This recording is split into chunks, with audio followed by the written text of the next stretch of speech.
19वीं सदी के आखिर में टेक्नोलॉजी के बड़ा धमाका हुआ था और सबसे ज्यादा दिखा नई नई बन रही कार इंडस्ट्री में। दो जर्मन इनोवेटर कार्ल बेंज और गॉटलिब डेमलर इस रेवोल्यूशन में सबसे आगे थे, जिन्होंने पर्सनल ट्रांसपोर्टेशन को हमेशा के लिए बदल दिया। 1886 में कार्ल बेंज ने अपनी मोटर वैगन का पेटेंट करवाया, जिसे दुनिया की पहली प्रैक्टिकल ऑटोमोबाइल माना जाता है। ये 3 पहियों वाली गाड़ी सिंगल सिलेंडर गैसोलीन इंजन से चलती थी और इसने ऑटोमोटिव हिस्ट्री में एक नया चैप्टर लिखा।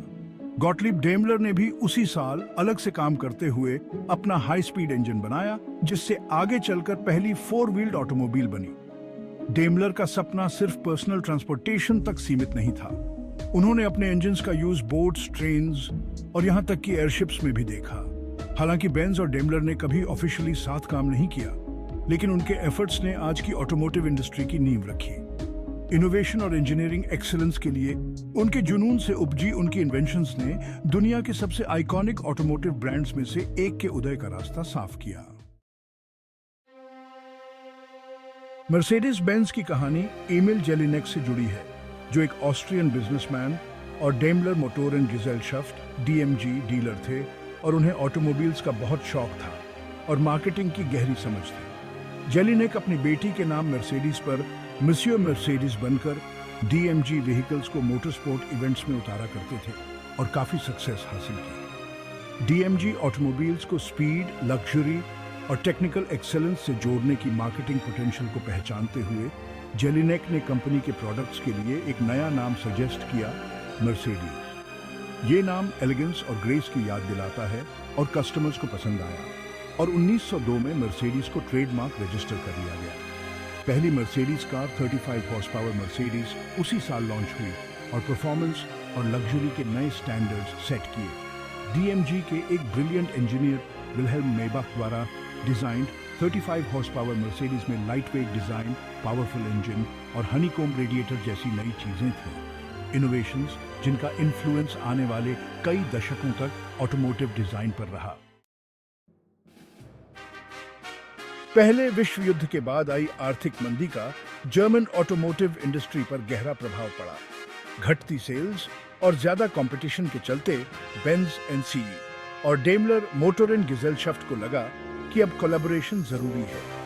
1926 में दोनों कंपनीज ने मर्जर कर लिया और डेमलर बेंज AG बन गई और कार्ल बेंज और गॉटलिब डेमलर की लेगेसी एक साथ आ गई। इस मर्जर ने 2 ऑटोमोटिव पायोनियर्स के रिसोर्सेज और एक्सपर्टीज को मिला दिया और एक ऐसा पावर हाउस बनाया जो इकोनॉमिक क्राइसिस से निकल सकता था और इनोवेशन को आगे बढ़ा सकता था। इस मर्जर से एक नई ब्रांड आइडेंटिटी भी बनी, मर्सिडीज बेंज। 2 लेजेंडरी नेम्स का ये मर्जर कंपनीज की शेयर्ड वैल्यूज और हेरिटेज को दर्शाता था और ऑटोमोटिव इंजीनियरिंग, लग्जरी और परफॉर्मेंस के सबसे बेहतरीन कॉम्बिनेशन को रिप्रेजेंट करता था।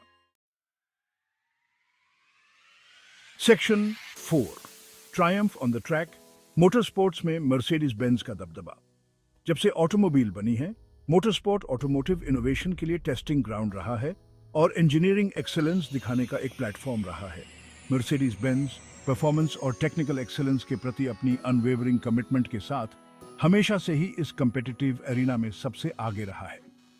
सिल्वर एरोज, जैसा कि मर्सिडीज बेंज की रेसिंग कार्स को कहा जाने लगा, ने 1930 के दशक में ग्रैंड प्री रेसिंग में अपना दबदबा बनाए रखा, जिसमें लेजेंडरी ड्राइवर्स रुडोल्फ काराचियोला और मैनफ्रेड वॉन ब्राउकिच जैसे लोग शामिल थे। इन विक्टरीज ने परफॉर्मेंस के लिए मर्सिडीज बेंज की रेपुटेशन को और मजबूत किया और मोटरस्पोर्ट हिस्ट्री में अपनी जगह पक्की कर ली। दूसरे विश्व युद्ध के बाद मर्सिडीज बेंज ने रेसिंग में वापसी की और फार्मूला 1, स्पोर्ट्स कार रेसिंग और रैलिंग में अच्छी सक्सेस हासिल की। मोटरस्पोर्ट के प्रति कंपनी की कमिटमेंट से न सिर्फ अनगिनत विक्टरीज मिली है, बल्कि ग्राउंड ब्रेकिंग टेक्नोलॉजीज का डेवलपमेंट भी हुआ है, जो मर्सिडीज बेंज की रोड कार्स में भी इस्तेमाल की गई है।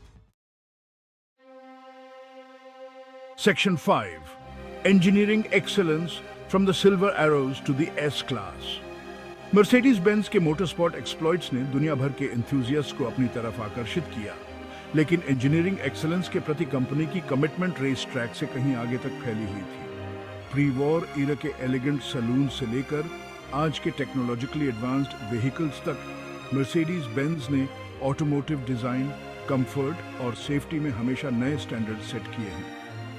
मर्सिडीज बेंज एस क्लास, जिसे पहली बार 1951 में इंट्रोड्यूस किया गया था, लक्जरी, रिफाइनमेंट और टेक्नोलॉजिकल इनोवेशन का पर्याय बन गया है। एस क्लास की हर जनरेशन ने एंटी लॉक ब्रेक्स और इलेक्ट्रॉनिक स्टेबिलिटी कंट्रोल से लेकर एयर सस्पेंशन और एडेप्टिव क्रूज कंट्रोल तक ग्राउंड ब्रेकिंग फीचर्स इंट्रोड्यूस करवाई है। एस क्लास मर्सिडीज बेंज के लिए एक फ्लैगशिप के रूप में काम करता है, जो ऑटोमोटिव इंजीनियरिंग की बाउंड्रीज को आगे बढ़ाने और इंडस्ट्री में लग्जरी और इनोवेशन के लिए बेंचमार्क सेट करने के लिए कंपनी की अनवेवरिंग कमिटमेंट को दर्शाता है।